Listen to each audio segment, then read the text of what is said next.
আছে, রথস্থ বামনং দৃष्ट्वा পুনর্জন্ম ন বিদ্যতে, অর্থাৎ রথে থাকা বামন দেবতা শ্রী জগন্নাথ দেবকে দর্শন করলে নাকি পুনর্জন্ম আর হয় না। এমনই মাহাত্ম্য রয়েছে রথযাত্রার।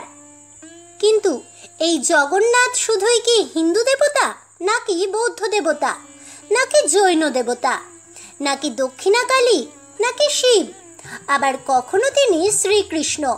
জগন্নাথ দেব আসলে কি তা জানেন কি?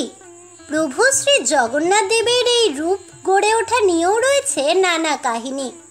তেমনি প্রভু শ্রী জগন্নাথ দেবের রথযাত্রা নিয়েও রয়েছে নানা রকম কৌতূহল। বন্ধুরা, আপনারা কি জানেন এই রথযাত্রার প্রস্তুতি কবে থেকে শুরু হয়? রথযাত্রা কিভাবে শুরু হলো পুরীতে? শ্রীক্ষেত্র পুরীধাম ছাড়াও আর কোথায় কোথায় পশ্চিমবঙ্গের রথযাত্রা হয়? জানেন কি সেই সব কাহিনী? বন্ধুরা, এই সমস্ত প্রশ্নের উত্তর জেনে নিন আমার আজকের এই ভিডিও থেকে। নমস্কার বন্ধুরা, অজানার পথের নতুন পর্বে আপনাদের সকলকে স্বাগত জানাই। শ্রীক্ষেত্র পুরীর দারু ব্রহ্মরূপী অদ্ভুত দর্শন জগন্নাথকে ঘিরে মানুষের অপার বিস্ময় আর জিজ্ঞাসা। কে এই জগন্নাথ? জগন্নাথ কি বুদ্ধ? পুরীর মন্দির কি তবে বৌদ্ধ মন্দির? এমনই বহু প্রশ্ন মানুষের। তবে তিনি বৈষ্ণবের কৃষ্ণ, শাক্তের কালিকা, শৈবের শিব, সৌরের সূর্যনারায়ণ, গাণপত্যের গণপতি, বৌদ্ধের বৌদ্ধ, জৈনের কাছে জিনাসন। তিনি রত্নবেদিতে দক্ষিণা কালিকা, শয়নে বিষ্ণু, রথযাত্রায় তিনি সূর্যনারায়ণ, আবার স্নান যাত্রায় তিনি গণপতি। কলকাতার কালীর সঙ্গে অদ্ভুত মিল রয়েছে পুরীর জগন্নাথ দেবের। জগন্নাথ মন্ত্রে জগন্নাথকে দক্ষিণা কালী বলা হয়েছে, আবার জগন্নাথের বীজ মন্ত্রে বিষ্ণু ও দুর্গা দুজনেই রয়েছেন। ভৈরব অর্থাৎ দুর্গার পতি হিসেবেও পূজিত হন তিনি।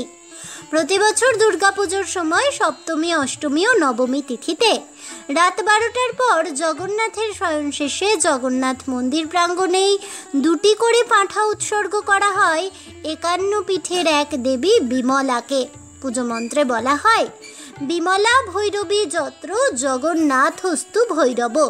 আবার রামনবমী ও কৃষ্ণ জন্মাষ্টমীর আগের দিন জগন্নাথের নাকে নোলক পরানো হয় এবং দেওয়া হয় জেউর ফলের ভোগ।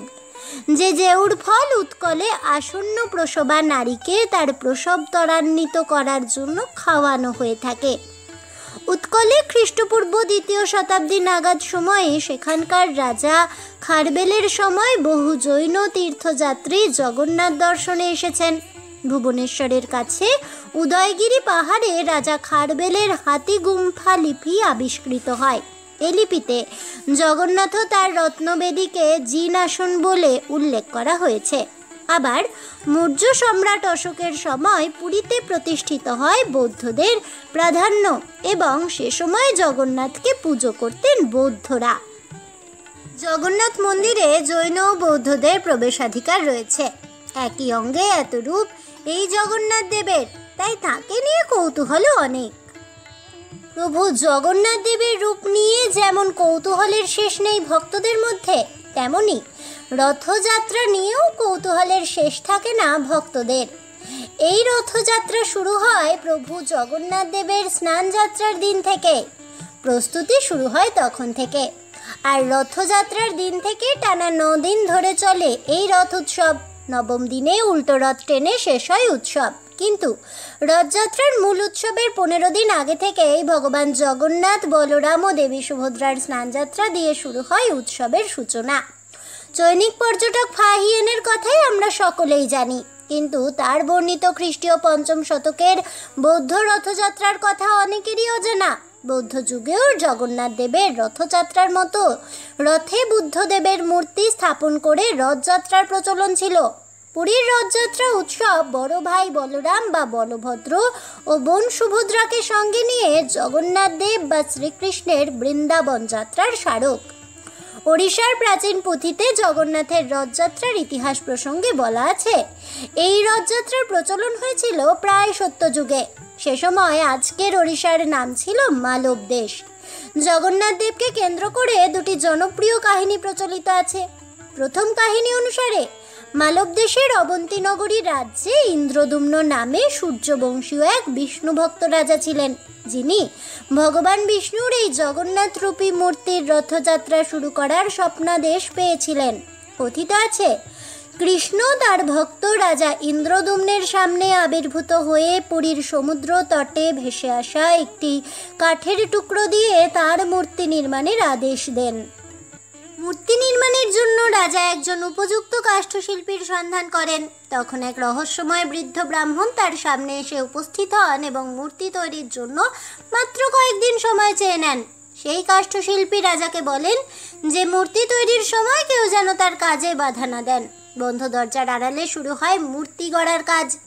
রাজা ও রানীসহ সকলেই নির্মাণ কাজের ব্যাপারে যথারীতি অত্যন্ত আগ্রহী হয়ে ওঠেন।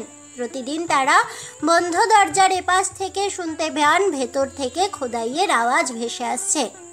6-7 দিন পর যখন রাজা বাইরে দাঁড়িয়েছিলেন, ঠিক সে সময় আওয়াজও থেমে যায়। অত্যুৎসাহী রানী কৌতূহল সংবরণ করতে না পেরে দরজা খুলে ভিতরে প্রবেশ করেন। দেখেন, মূর্তি তখনও অসমাপ্ত ও কাষ্ঠশিল্পী অন্তর্ধান করেছেন। এই রহস্যময় কাষ্ঠশিল্পী ছিলেন আসলেই দেবশিল্পী বিশ্বকর্মা। মূর্তির হাত পা নির্মিত হয়নি বলে রাজা বিমর্ষ হয়ে পড়েন ও শিল্পীর কাজে বাধা দানের জন্য অনুতাপ করতে থাকেন। ঠিক তখনই দেবর্ষি নারদ তার সামনে আবির্ভূত হন এবং রাজাকে সান্ত্বনা দিয়ে বলেন, এই অর্ধসমাপ্ত মূর্তি পরমেশ্বরের এক স্বীকৃত স্বরূপ। তখন থেকে এরূপ বিমূর্ত মূর্তির পুজো রথযাত্রার প্রচলন করেন রাজা ইন্দ্রদুম্ন। দ্বিতীয় কাহিনী অনুসারে বৃন্দাবনে গোপীরা একদিন কৃষ্ণের লীলা ও তাদের কৃষ্ণপ্রীতির কথা আলোচনা করছিলেন। কৃষ্ণ গোপনে সে কথা আড়ি পেতে শুনছিলেন। সুভদ্রাকে নিয়োগ করা হয়েছিল গোপীরা যখন কৃষ্ণের কথা আলোচনা করবেন তখন কৃষ্ণ যেন তাদের নিকটবর্তী না হতে পারে সেদিকে নজর রাখার জন্য। কিন্তু গোপীদের কৃষ্ণপ্রীতি দেখে সুভদ্রা তাদেরই কথা শুনতে শুনতে বিমোহিত হয়ে পড়েন। এদিকে বলরাম ও কৃষ্ণ যে গোপীদের নিকটবর্তী স্থানে এসে তাদের কৃষ্ণপ্রীতির কথা শুনে ফেললেন সেদিকে খেয়াল করলেন না সুভদ্রা। শুনতে শুনতে দুই ভাইয়ের চুল খাড়া হয়ে উঠল, হাত গুটিয়ে এলো, চোখ দুটি বড় বড় হয়ে গেল এবং মুখে আনন্দের উচ্চ হাসির রেখা ফুটে উঠল। এই কারণেই জগন্নাথ, বলরাম ও সুভদ্রার এই প্রকার রূপ। বৈষ্ণবেরা কৃষ্ণের এই বিমূর্ত রূপেরই পূজা করেন। রথযাত্রার দিন পুরীর জগন্নাথ মন্দিরের মতোই ভারতেরও বিশ্বের সমস্ত জগন্নাথ মন্দিরে জগন্নাথ, বলরাম, সুভদ্রা ও সুদর্শন চক্র মূর্তি মন্দিরের বাইরে সর্বসমক্ষে বের করে আনা হয়। তারপর 3টে সুসজ্জিত রথে অথবা একটি রথেই 3 জনকে বসিয়ে পুজো করার সম্পন্ন রথ টানা হয়ে থাকে। রথযাত্রা উৎসবের কেন্দ্রবিন্দু হলো পুরীর জগন্নাথ মন্দির। সে বিষয়ে কোনো দ্বিমত নেই। পশ্চিমবঙ্গের নানা জেলায় রথযাত্রার প্রচলন আছে। সেগুলোর মধ্যে পূর্ব মেদিনীপুরের মহিষাদল, হুগলির মাহেশ, উত্তর 24 পরগনার নৈহাটি, ভাটপাড়া বিশেষ উল্লেখযোগ্য। এছাড়াও রানীগঞ্জ ও আসানসোলের কিছু জায়গাতেও রথযাত্রা উদযাপিত হয়। রানীগঞ্জে রাজবাড়ির রথ হিসেবে প্রসিদ্ধ রথটি আনুমানিক 150 থেকে 200 বছরের পুরনো। রাজা প্রমথনাথ মালিয়া এই ঐতিহ্যবাহী রথযাত্রার গোড়াপত্তন করেছিলেন একটি কাঠের রথ দিয়ে।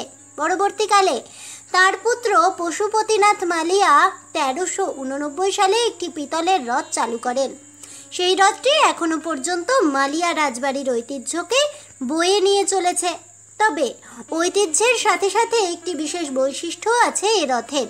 এই রথে জগন্নাথ, সুভদ্রা আর বলরামের মূর্তির বদলে রাজবংশের কুলদেবতা শ্রী দামোদর চন্দ্র ঠাকুরের মূর্তি অধিষ্ঠিত থাকে। গোটা রাজবাড়ি চত্বর জুড়ে রথের কটা দিন চলে জমজমাট মেলা। আজ এ পর্যন্তই। জয় প্রভু শ্রী জগন্নাথ দেবের জয় হোক। জয় হোক বলভদ্র বলরাম দেবের। জয় সুভদ্রা দেবীর জয় হোক। এই বলে আমার আজকের ভিডিওটি আমি এখানেই শেষ করছি। তাহলে বন্ধুরা, প্রভু শ্রী জগন্নাথ দেবের রথযাত্রা সংক্রান্ত নানা কাহিনী জানতে পেরে আপনাদের কেমন লাগলো অবশ্যই আমাকে কমেন্টে জানাবেন। ভিডিওটি ভালো লেগে থাকলে লাইক শেয়ার করতে ভুলবেন না। আমার চ্যানেলের নতুন বন্ধু হয়ে থাকলে চ্যানেলটিকে সাবস্ক্রাইব করে দেবেন। পাশে থাকা বেল বাটনটি প্রেস করে রাখবেন নতুন ভিডিওর নোটিফিকেশন পাওয়ার জন্য। দেখা হচ্ছে পরের ভিডিওতে, তাই সকলে ভালো থাকুন, সুস্থ থাকুন আর অবশ্যই সঙ্গে থাকুন আর দেখতে থাকুন অজানার পথে।